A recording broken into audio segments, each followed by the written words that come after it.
안녕하십니까. 이번 시간에는 제과 이론에 있어서 반죽의 pH하고 또 펜의 용적과 분할량에 대해서 알아보도록 하겠습니다. 자, 먼저 반죽의 pH. pH는 산성과 알칼리성의 정도를 나타내는 수소이온 농도입니다. 그래서 pH 7을 중성으로 해서 숫자가 작으면은 산성이고 크면은 알칼리성이라 그러죠. 그래서 우리가 제과 제품에 있어 갖고 그 제품의 품질을 최상으로 하기 위해서는 제품별로 적정 pH가 서로 다릅니다. 먼저 산성 일대와 알칼리성 일대를 비교를 해보면은요, 산성 일대는 조밀하고 고운 기공을 가지고 있고 알칼리성 일대는 거칠고 열린 기공을 가지고 있고요. 껍질색은 밝습니다. 산성일 때 껍질색이 밝다. 알칼리성일 때는 어둡죠. 자, 향은 약하고 알칼리성일 때는 강하고 산성일 때는 작은 부피고 알칼리성일 때는 큰 부피죠. 산성일 때는 자극적인 쏘는 맛이 나고 알칼리성일 때는 진한 소다 맛이 납니다. 그래서 이런 그 우리가 어, 뽑기 같은 거 할 때도 보면은 색이 굉장히 어, 진하죠. 진하고 향도 강하고 이렇습니다.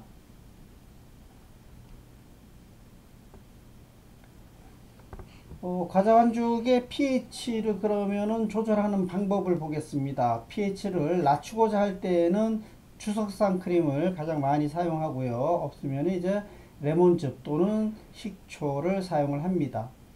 반대로 pH를 높여서 완제품에 있어 갖고 향과 색을 진하게 하려고 하면은 중조죠. 우리가 소다라고 하는 거 중탄산 나트륨을 사용을 하면 되겠습니다. 그래서 적정 제품의 pH를 보게 되면 옐로우 레이어 케이크와 화이트 레이어 케이크는 비슷하죠. 데블소드 케이크는 재료에 코코아가 들어갑니다. 코코아가 들어가고, 자, 여기에서 이렇게 그 나오는 걸 예전에 이런 것들이 아주 오래전엔 다 시험 품목에 들어가 있던 거기 때문에 지금 나오고 있는데요. 코코아 데블소드 케이크는 코코아 분말이 들어갑니다. 그러니까 여기에는 중조를 사용해요. 중조를 사용하게 되면은 더욱더 진한 색이 나죠. 초콜릿색에 가깝게. 그리고 아, 맛이 풍부하게 나는데 엔젤 푸드 케이크 같은 경우에는 이거 흰자만 들어가거든요. 흰자. 또 마찬가지로 화이트 레이어 케이크에도 이거 흰자만 들어가고 옐로우 레이어 케이크에 노른자 들어가는데 이렇게 그 흰자만 들어갔을 때 화이트 레이어 케이크 같은 경우 여기에도 주석산을 넣습니다. 계란을 보관을 하게 되면 오래 시간이 지나면 이게 알칼리 쪽으로 가거든요. 그래서 여기 물행을 만들 때에 여기에다가 흰자 머랭을 만들 때에 죽산 크림을 넣는다. 다음 중 기공이 열리고 조직이 거칠어지는 원인이 아닌 것은 하고 문제가 나왔는데요. 이렇게 크리마가 지나쳐서 많은 공기가 혼입되고 큰 공기방울이 반죽에 남아있다. 그죠? 그러면은 크리마를 많이 하게 되면은 기공이 열리고 조직이 거칠게 되게 되겠죠. 반죽이 산성으로 치우치면 거칠고 요건 이제 산성이 아니라 알칼리 쪽으로 치우치면은 이렇습니다. 자, 과도한 팽창제를 많이 사용하게 되면은 가스 발생을 해서 기공에 압력을 가해서 기공이 열리고 조직이 거칠어지게 되는 거죠. 그 다음 낮은 온도의 오븐에서 굽게 되면은 가스가 천천히 발생을 하고 또 기공이 열리면서 조직이 거칠어지게 되겠습니다.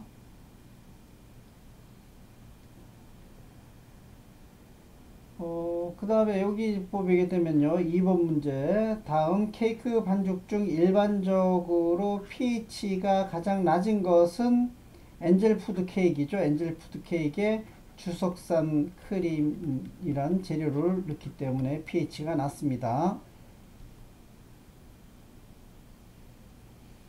화이트 레이어 케이크 제조 시 주석산 크림을 사용하는 목적과 거리가 먼 것은 했어요. 주석산 크림을 사용하는 목적은 지금 흰자를 강하게 하기 위해서 pH를 낮추는 거죠. 산성으로 만드는 겁니다. 껍질색을 밝게 하기 위해서, 속색을 하얗게 하기 위해서 이렇게 주석산 크림을 넣게 되는 거고, 제품의 색을 진하게 하기 위해서는 이거는 우리는 중조를 넣죠. 중조 소다라고 합니다.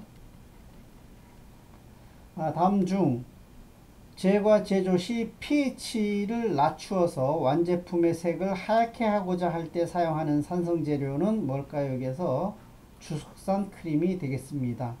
알카리성으로 만들고자 할 때 중조를 사용하죠. 탄산수소, 나트륨을 사용을 합니다. 케이크 반죽의 pH를 적정 범위를 벗어나 알칼리일 경우에 나타나는 현상은, 자, 요거 기공이 거칠게 되겠죠. 알칼리일 때. 요거는 이제 산성일 때 나타나는 현상이고요. 그래서 답은 라번이 되겠고요. 이건 이제 반복이 되고 있는 문제네요. 색을 하얗게 하고자 할 때는 주석산 크림을 넣는다. 자, 다음 반죽량과 팬 용적을 보겠습니다. 팬의 용적과 반죽의 그 비중에 따라서 반죽량이 달라지게 되는데, 그래서 그 팬의 용적을 알아둘 필요가 있습니다. 반죽 1g당의 그 팬의 용적을 보게 되면 비용적인데요. 요거는 2.40, 스펀지 케이크는 5.08. 자, 요거 이제 두 개는 좀 외우시면 좋을 것 같아요. 특히 이것은 꼭 외워야 되는데요. 분할 반죽량. 이게 별표입니다, 이게. 팬 용적 나누기 이제 비용적이다 하는 거죠. 팬 용적 나누기 비용적. 헷갈릴 수 있으니까 이걸 비용적이라고 할게요. 비용적입니다. 자, 팬의 용적에 맞는 반죽량을 넣어야 좋은 모양이 되고 손실을 방지할 수가 있겠죠.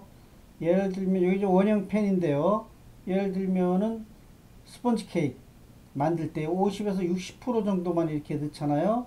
그런데 요것을 갖다가 넘게 넣게 되면은 흘러서 반죽에 손실이 일어나게 되겠죠. 그래서 항상 이 적정량을 넣어야 되는데, 뭐 어느 날 요만한 팬이 아니라 요만한 팬이 이렇게 팬에다가 우리가 반죽량을 팬닝을 해야 된다면은 계산을 해야겠죠. 그죠? 팬이 매일 하던 것보다 틀려졌으니까. 그러기 위해서 팬 용적을 구하는데, 이렇게 원형 팬 구하는 공식은, 요거는 아마 그 다 알고 있는 공식이죠. 반지름 곱하기 3.14 곱하기 높이. 그것은 학교 다닐 때 무지하게 그 외웠던 거죠. 그래서 요걸 이제 계산을 해보면은 20이니까 반지름이기 때문에 10이죠. 10 곱하기 10 곱하기 반지름 곱하기 3.14 곱하기 높이 이래 갖고 계산을 하게 되면은 여기에 있는 이 펜의 용적을 갖다 구할 수가 있다. 얼마요? 2355 세제곱센티미터가 나왔습니다.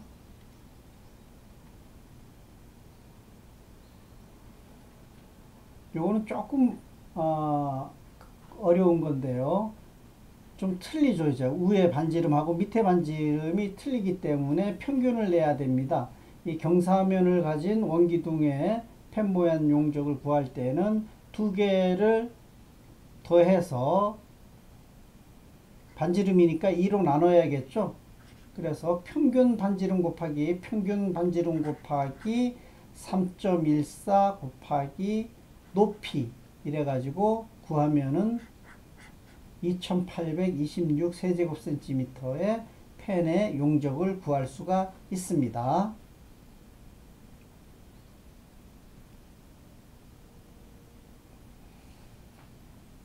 자, 이렇게 그 직육면체로 생긴 펜의 용적을 구하게 되면은 가로 곱하기 세로 곱하기 높이 하면 이제 금방 구해지는데, 요것은 좀 그 틀리죠. 밑에가 지금 그 위에하고 조금 좀 과장되게 얘기하면 요렇게 이제 생긴 이런 펜이기 때문에 여기를 더해야 돼. 요거 아래 윗면 더해 갖고 2로 나눠 버리면 평균이 나오니까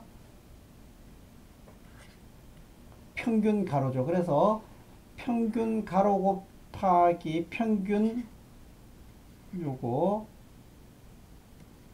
더해서 2로 나누면 되니까 평균 세로 곱하기 높이 이러면은 구해집니다. 2585 세제곱센티미터의 식빵펜의 용적을 구할 수가 있었습니다. 요건 이제 제일 어려운 건데요. 그래도 하나하나 구하면은 충분히 구할 수가 있습니다. 먼저 이거 구하게 되면은 아래 위가 틀리니까 요거 더해 가지고 더해서 2로 나누면은 평균 반지름이 나오죠. 자, 그런 다음에 내부에 있는 것도 구해야겠죠. 그래서 요거 플러스 2 나누면은 평균 반지름이 이렇게 나왔습니다. 그러면은 다시 외부의 펜 용적을 구해야 되는 거죠. 그래서 외부의 펜 용적을 구하기 위해서는 평균 반지름 곱하기 평균 반지름 곱하기 3.14 곱하기 높이 이러면 이제 나오는 겁니다. 똑같이 이제 내부도 구해주면 되는 거죠. 여기 반올림해서 1004 세제곱센티미터가 나왔습니다. 그러면은 다시 여기 외부에서 요거 빼버리게 되면은 엔젤펜의 용적이 구해지게 됩니다. 시폰펜이 아니라 시폰펜 위에까지 이렇게 뚫려 있는데 엔젤 푸드펜은 여기 막혀요. 이렇게 생겼거든요. 그래서 요거 구할 때는 이런 식으로 구해주면 되겠다 하는 겁니다. 오늘 이제 계산 문제 중에 제일 어려운 거고요. 반죽 무게를 구하는 식은 이런 문제는 자주 나오고 꼭 알고 가야 됩니다. 틀 부피 나누기 비용적입니다. 반죽의 무게는 틀 부피 나누기 비용적. 그래서 먼저 우리는 이걸 구해야 돼. 왜? 요건 이제 그 주어지거든요. 비용적은 반죽 1g을 차지하는 틀의 부피인데 반죽 1g으로 완성 제품 최상의 그런 그 최적의 제품을 만들었을 때 물론 이제 100g을 했을 거예요. 1g은 어떻게 만들 수 없었을 테니까 1g 안 하고 100g에서 환산을 해놨을 텐데 그 비용적은 나와 있어요. 책에. 다른 분들이 다 이렇게 비용적을 계산을 해놨습니다. 그래서 우리는 그걸 보면 되는데 파운드 케이크 반죽을 가로 5cm, 세로 12cm, 높이 5cm 소형 파운드 펜에 100개 펜닝 하려고 한다.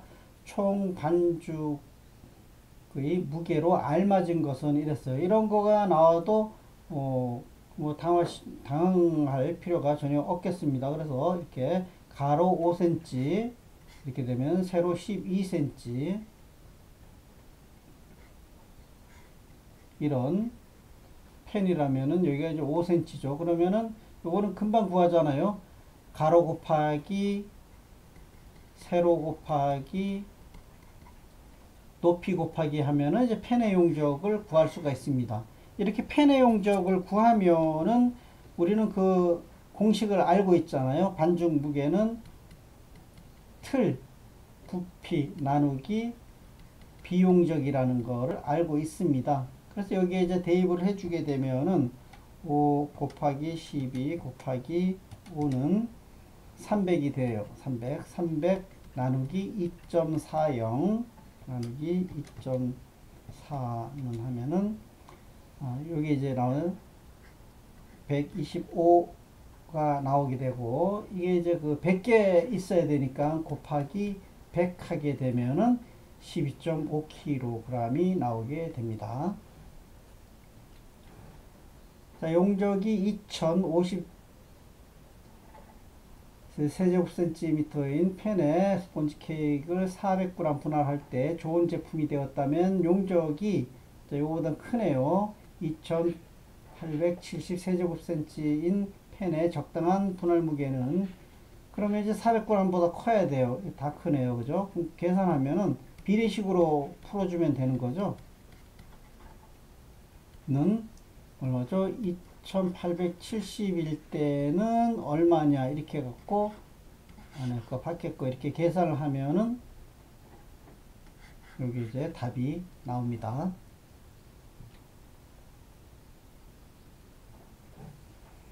케이크 팬 용적 410에서 100g의 스펀지 케이크 반죽을 넣어 좋은 결과를 얻었다면은 팬의 용적이 더 커졌네요. 그랬을 때 스펀지 케이크 반죽의 무게는 더 넣어야겠죠. 다 100g 넘는데 이것도 410일 때 100g을 넣었대요. 그러면은 1230일 때는 얼마를 넣어야 되는가를 갖다가 계산을 해주면 되죠. 그러면은 300g이 나옵니다. 같은 용적의 팬에 같은 무게의 반죽을 팬닝 하였을 경우 부피가 가장 적은 제품은 우리 알고 있죠. 파운드 케이크이죠. 여기 보게 되면은 반죽 1g당의 그 팬 용적이 여기 있었잖아요. 그죠? 여기 2.40 제일 작았죠. 지금 다 크고 있죠. 다 큽니다.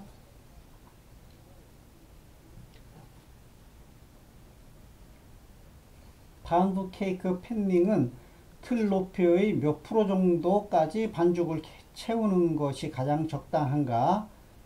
파운드 케이크는 70%까지 채우고 있죠. 70%까지 채우는 것이 좋겠다. 자, 다음 중 스펀지 케이크 반죽을 팬에 담을 때 팬 용적의 어느 정도 가장 적당한가 했어요. 우리가 스펀지 케이크 만들 때에 팬에 보통 50에서 60% 정도 반죽을 갖다가 팬닝을 하죠.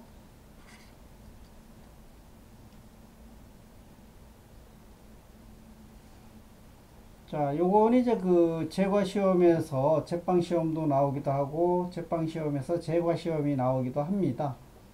그래서 이제 그 빵이 그 비용적 구하는 거는 빵이나 그 제과나 똑같기 때문에 여기에서 아예 다루고 가면은 알아두고 가시면은 산형식빵은 3.2, 3.5, 풀무는 그거보다 이제 좀 더 많죠. 3.3에서 4.0 이렇게 된다라는 거 이제 알고 계시면 될 것 같아요. 그래서 이 산형식빵의 비용적으로 가장 적합한 것은 3.2에서 3.5 요거는 외우셔야 됩니다. 방법이 없어요. 비용적이 된다라는 거.